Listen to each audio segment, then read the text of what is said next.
channel 12th standard and this video is for you. So இந்த வீடியோவில் நம்மளுக்கு ஈஸியான உங்களுக்கு கதையாக எப்படி டேர்ம்ஸ் யூஸ் பண்ணணும் அண்ட் எப்படி எழுதணும் ஆன்சர்ஸ் அப்படிங்கிற இம்பார்ட்டண்ட் விஷயங்கள் எல்லாத்தையுமே நான் இந்த வீடியோவில் உங்களுக்கு யூனிட் 1ல் இருக்கிற ஃபர்ஸ்ட் ப்ரோஸ் தான் நம்மளுக்கு 2 ஜென்டில்மேன் ஆஃப் வெர்னா அண்ட் இது ஏஜே க்ரோனின்னு எழுதியது அண்ட் இதோடைய கொஸ்டின் ஆன்சர்ஸ் எல்லாமே ஷார்ட்டாக பார்த்துடலாம். பட் 2 ரோம் லெட்டரையும் நான் இந்த வீடியோடைய கவர் பண்ணுறேன். அண்ட் 2வது ரோம் லெட்டர் பார்த்தீங்கன்னா answer the following question in 1 or 2 sentence based on your understanding of the story. அந்த ஸ்டோரியை நீங்கள் புரிஞ்சுக்கிட்டு வச்சு ஒரு அல்லது 2 வரியில் நம்ம என்ன பண்ணணும் அப்படின்னா ஆன்சர் எழுதணும் அப்படின்னு சொல்லியிருக்காங்க. So first question A, who did the narrator meet at the outskirts of the Verona. Outskirts of the Verona அப்படின்னா என்ன, வெரனா அப்படிங்கிற ஊருடைய எல்லை, அந்த எல்லையில் நெரேட்டர் யாரை மீட் பண்ணார் அப்படின்னு கேட்டிருக்காங்க. த narrator met 2 boys. So Nicola and Jacopo அப்படிங்கிற பேரை நீங்கள் எழுதினாலே மேக்ஸிமம் மார்க் கொடுப்பாங்க. அவர் இந்த நெரேட்டர் யாரை மீட் பண்ணார் அப்படின்னா 2 பாய்ஸை சந்திச்சார். அவன் ஒருத்தன் பேர் நிக்கோலா அண்ட் இன்னொருத்த பேர் ஜாக்கோபோ. அவங்க என்ன பண்ணிட்டு இருந்தாங்க அப்படின்னா வெரனாவுடைய எல்லையில் அவுட்ஸ்ட்ரிக் ஆஃப் த வெரனால என்ன விற்றுட்டு இருந்தாங்க அப்படின்னா ஸ்ட்ராபெரிஸை விற்றுட்டு இருந்தாங்க. அப்போ the narrator met 2 boys Nicola and Jacopo selling strawberries at the outskirts of the Verona. Narrator 2 பசங்க நிக்கோலா அண்ட் ஜாக்கோபோ அப்படிங்கிற பசங்க ஸ்ட்ராபெரி விற்றுட்டு இருந்தாங்க. அவுட்ஸ்ட்ரிக் ஆஃப் த வெரனால அவங்க சந்திச்சாங்க.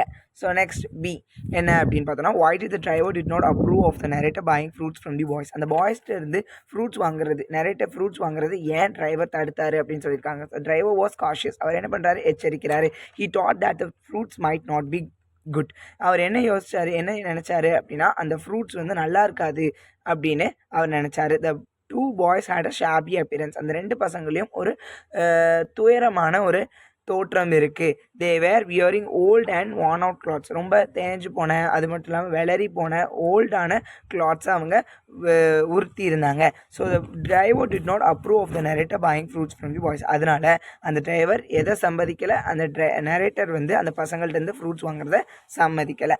சி என்ன அப்படின்னா, the boys did not spend much on clothes and foods. Boy, ஏன் அந்த பசங்க ரொம்ப துணி வாங்குறதையும் அண்ட் ஃபுட்டு வாங்குறதையும் ஏன் அவங்க ஸ்பெண்ட் பண்ணலை, ஏன் அதுக்கு அவங்க கொடுக்கல, ஒய் அப்படின்னு கேட்டிருக்காங்க. They had to save money for the medical expenses of their sister. அவங்களுடைய சிஸ்டருடைய மருத்துவ செலவுக்காக என்ன பண்ணாங்க அப்படின்னா அவங்க பணத்தை சேமிக்க வேண்டியதாக இருந்துச்சு. So the did not spend much on clothes and foods. அதனால் அவங்க ரொம்ப பணத்தை ஃபுட்டு கிளாத்ஸ் வாங்குறதுல ஸ்பெண்ட் பண்ணலை. இங்கே முக்கியமான வார்த்தை for medical treatment, save money, to save money for a medical treatment of their sister treatment. So சிஸ்டருடைய ட்ரீட்மெண்ட் மெடிக்கல் எக்ஸ்பென்சஸ்க்கு அவங்க என்ன பண்ண வேண்டியதாக இருந்தது, சேகரிக்க வேண்டியதாக இருந்ததுங்கிறது ரொம்ப முக்கியம். ஸோ இங்கிலீஷில் மேக்ஸிமம் உங்களுக்கு எல்லாமே என்ன இருக்கும்னா பிகாஸ்ன்னு போட்டு ஆன்சர் எழுதுகிற மாதிரி இருக்கும், இல்லைனா ஸோ அதனால தான் அப்படின்ட்டு கொஸ்டினில் இருந்தே நீங்கள் கடைசி எழுதுகிற மாதிரி தான் இருக்கும். ஸோ உங்களுக்கு ஆன்சர் தெரியல அப்படின்னா அது மாதிரி எழுதி வைக்கிறதுக்கு பாருங்கள். உங்களுக்கான கீவேர்ட், ஸோ இந்த மாதிரி முக்கியமான வார்த்தை எழுதிட்டு அதுக்கடுத்து ஸோ பிகாஸ் அப்படின்னு நீங்கள் எழுதினாலே போதுமானதாக இருக்கும். ஸோ பிகாஸ் போடுறீங்கன்னா முன்னாடியே அந்த கொஸ்டின் எழுதிடணும் ஆன்சர் மாதிரி. இதுவே நீங்கள் ஆன்சர் எழுத போகிறீங்க, ஆன்சர் எழுதிட்டு அதுக்கடுத்து சோன் போட்டு எழுதுறீங்க அப்படின்னா அதுக்கடுத்து கொஸ்டினை எழுதணும். So next D, 4th question, where the boy saving money to go to the States, how do you know. அவங்க பணத்தை வேற ஊருக்கு போகிறதுக்காக சேகரிச்சுட்டு இருக்காங்க, உனக்கு எப்படி தெரியும். நோ, இல்லை. They were not saving to go to the States. அவங்க வேற ஊருக்கு போகிறதுக்காக என்ன பண்ணல, சேகரிக்கலை. They told the narrator that they would like to go to the States. அவங்க என்ன சொன்னாங்க, நரேட்டர்கிட்ட தே டோல்ட் த நரேட்டர், அவங்க நரேட்டர் என்ன சொன்னாங்க அப்படின்னா நாங்கள் பணம் அதுக்காக சேகரிக்கலை, but they had other plans. ஆனால் அவங்களுக்கு வேறு பிளான்ஸ் இருந்தது. ஏன்னா அந்த சுச்சுவேஷனில் அவங்க என்ன பண்ணியிருக்க மாட்டாங்கன்னா அவங்க அந்த ஆத்தர்கிட்ட, அந்த நரேட்டர்கிட்ட என்ன பண்ணியிருக்க மாட்டாங்க அப்படின்னா சொல்லியிருக்க மாட்டாங்க.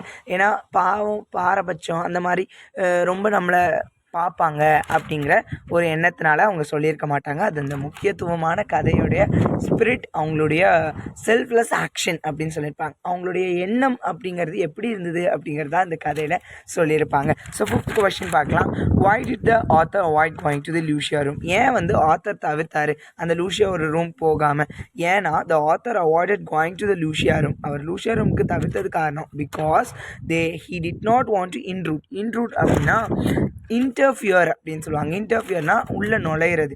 அவர் என்ன நினைக்கல அப்படின்னா அவங்களுடைய ப்ரைவசி, பிரதர்ஸோடைய சிஸ்டர்ஸுடைய ப்ரைவசியில் அவர் உள்ளே நினையணும்னு அவர் நினைக்கல. அதுக்கு அடுத்து F question, what was Lucia suffering from. Lucia எதனால் பாதிக்கப்பட்டு நோய்வாய்ப்பட்டிருக்கா அப்படின்னு கேட்டிருக்காங்க. அவள் எதில் நோய்வாய்ப்பட்டிருக்கா அப்படின்னா டியூபர்குலோசிஸ் ஆஃப் ஸ்பைன். ஸோ இங்கே டியூபர்குலோசிஸ் ஆஃப் ஸ்பைன் அப்படிங்கிறது கண்டிப்பாக எழுதுகிறோம். அண்ட் கொஷினில் he did not want to intrude into the privacy of brothers and sister அப்படிங்கிறத எழுதியிருக்கணும். நெக்ஸ்ட் ஜி என்ன அப்படின்னா what made the boys resistance movement against the German. So ஏன் வந்து அந்த பசங்க வந்து ரெசிஸ்டன்ஸ் மூமெண்ட் அப்படின்னா ஒருத்தவங்களை எதிர்க்கிற அந்த படையில் ஏன் இந்த பசங்க ஜெர்மன்ஸை எதிர்த்தாங்க அப்படின்னு கேட்டிருக்காங்க. ஏன்னா பாய்ஸ் வளர வளர அந்த ஜெர்மனை எதிர்த்தாங்க. ஏன்னா அவங்களுடைய குடும்பத்தை இழந்ததுக்கு முக்கியமான காரணம் அந்த போர் தான், அந்த ஜெர்மன்ஸால தான். அதனால அவங்க என்ன பண்ணாங்க, so they join the resistance movement against ஜெர்மனை எதிர்த்து என்ன பண்ணாங்கன்னா ஜாயின் பண்ணாங்க. இதில் முக்கியமான விஷயம் என்ன அப்படின்னா they had experienced many hardship during their rule. அவங்களுடைய ரூலில், அவங்களுடைய ஆட்சி காலத்தில் அவங்க ரொம்ப கடினத்தை என்ன பண்ணாங்க அப்படின்னா உணர்ந்த காரணத்தினால. What made the boys work so heart.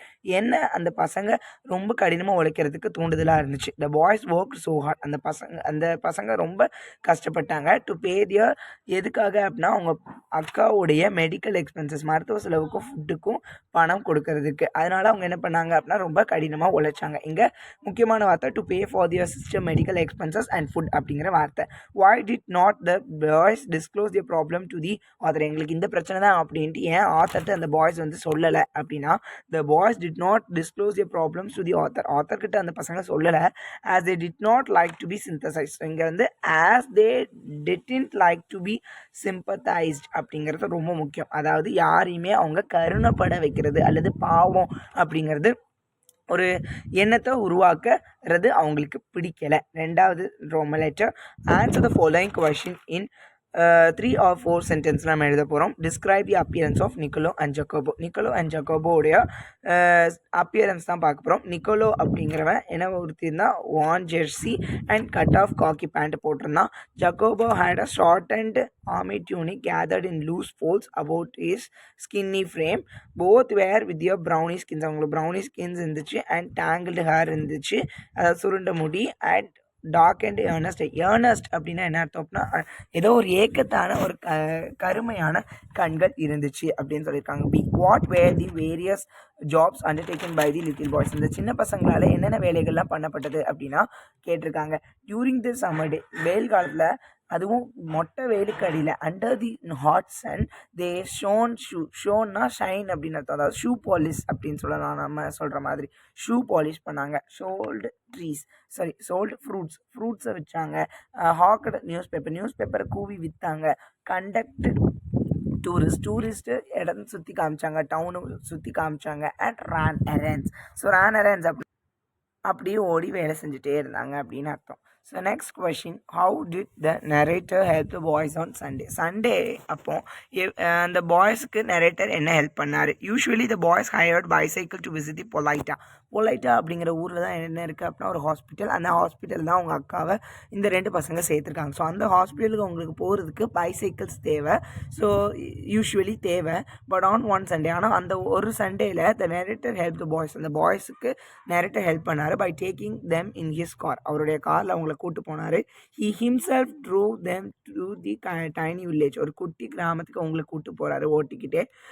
Where their sister was undergoing treatment for டியூபர்குலோசிஸ்க்கு அவங்க அக்கா என்ன பண்ணிட்டு இருக்காங்க, அங்கே தான் ட்ரீட்மெண்ட் எடுத்துகிட்டு இருக்காங்க. ஸோ இங்கேயுமே ஃபுல்லாக எழுதணும். ஏன்னா 3 to 4 சென்டென்ஸ் கொடுத்துருக்கனால இந்த கொஷின்ஸில் மேக்ஸிமம் நீங்கள் ஃபுல்லாக எழுதணும். Who took the author to the cubicle. So கியூபிக்கலுக்கு அவங்க ஆத்தரை யார் கூட்டு வந்தா. கியூபிக்கல் இஸ் நத்திங் பட் அறை அப்படின்னு சொல்லலாம், ரூம். அந்த ரூமுக்கு ஆத்தரை யார் கூட்டு வந்தா. Nurse in white uniform working in hospital at பொலைட்டாவில் இருக்கிற ஆஸ்பத்திரியில் ஒயிட் யூனிஃபார்ம் போட்ட நர்ஸ் தான் என்ன பண்ணாங்க, கூட்டு வந்தாங்க ஆத்தரை அந்த கியூபிக்கலுக்கு. So recount the untold sufferings undergone by the siblings after they were rendered homeless. அவங்க வீடு இல்லாமல் தவிச்சிட்டு இருக்கும்போது அவங்களால என்னென்ன விஷயங்கள், சொல்ல முடியாத கடினங்களெல்லாம் அவங்க இது பண்ணாங்க அப்படிங்கிறத சொல்லுங்கள் அப்படின்னு சொல்கிறாங்க. The siblings had suffered horribly from near starvation. So ரொம்ப வயிறு பசியில் அவங்க தவிச்சாங்க. And exposure to the cold winter. So பனியை அவங்களால தாங்க முடியல. For months they had lived in a sort of shelter that they built with their own hands amidst the rubble. அவங்களுடைய வாழ்கிறதுக்காக அவங்களே அவங்களுடைய கையால் உருவாக்கின ஏதோ ஒரு இடத்துல அவங்க என்ன பண்ணாங்க அப்படின்னா சில மாதங்கள் வாழ்ந்தாங்க. The narrator, next question, the narrator did not utter a word and preferred to keep the secret to himself. Why? Substantiate the statement with reference to the story. So ஸ்டோரியை சார்ந்து எதை சொல்லியிருக்காங்க அப்படின்னா, ஆத்தர் ஏன் அவருடைய வாயால் நான் அவங்களுடைய சீக்ரெட்ஸை வெளிப்படையாக சொல்லலை, ஏன் அதை அவருடைய சீக்ரெட்டை மறைச்சி வச்சுக்கிட்டாரு அப்படின்னு கேட்டிருக்காங்க. ஏன் நம்மளுக்கே தெரியும், அந்த பசங்களை பற்றி அவருக்கு தெரிஞ்சிருச்சு, அவங்க ஏன் சொல்லலை அப்படிங்கிறது, ஏன் அவங்க கடினமாக உழைச்சாங்க, எதனால அவங்க யாருடைய தயவுலையும் வாழணும்னு நினைக்கல, இப்படிங்கிற விஷயம் எல்லாமே அவர் என்ன பண்ணார், உணர்ந்தார். அதனால அவங்க தன்னிட்ட எதை சொல்லக்கூடாதுன்னு விரும்பினாங்களோ அது அவங்க நினச்ச மாதிரியே இருக்கட்டும் அப்படிங்கிறத அவர் நினச்சிருப்பார். அதான் ஆன்சரில் சொல்லியிருக்காங்க. இந்த narrator had understood their character well. அவங்களுடைய கேரக்டர் அவருக்கு ரொம்ப நல்லா புரிஞ்சுக்கிட்டாரு. And he knew they would not like to sympathise. அவர் யாருமே அவங்க மேலே கருணப்படக்கூடாது அப்படின்னு நினைக்கிறாங்க. And the effort he did not come friend the boys. அந்த பாய்ஸ் முன்னாடி அவர் போல and kept the secret to himself. அவருக்குள்ளேயே அந்த சீக்ரெட்டை மறைச்சி வச்சுக்கிட்டாரு. இதுலேருந்து ஒரு முக்கியமான வார்த்தை இங்கே கடைசி சொல்லியிருப்பாங்க. இந்த கதையோட முக்கியமான வார்த்தையை தான் their spirit and selfless action. அவங்களுடைய எண்ணம், அவங்களுடைய மனசு சரி, அவங்களுடைய சுயநலமற்ற தன்னலமற்ற அந்த நடைமுறைகள் இந்த உலகத்துடைய ஹியூமனுடைய வாழ்க்கைக்கு ஒரு புத்துணர்வை கொடுத்தது அப்படின்னு சொல்லியிருக்காங்க. New nobility to human life. And இதுதான் கொஷின்ஸ். அண்ட் இந்த கொஷின்ஸ்க்கான ஆன்சர்ஸ் எல்லாமே உங்களுக்கு தெரிஞ்சிருக்கும் அண்ட் புரிஞ்சிருக்கும்னு நினைக்கிறேன். And it may be useful to you to study as early as possible. And இதுதான் அந்த கதை. ஸோ அந்த மொத்த கதை உங்களுக்கு ஈஸியாக புரிஞ்சிருந்துச்சு அப்படின்னா இந்த வீடியோலையுமே உங்களுக்கு ரொம்ப நல்லாவே புரிஞ்சிருக்கும். And then bye from me. Thank you for வாட்சிங்.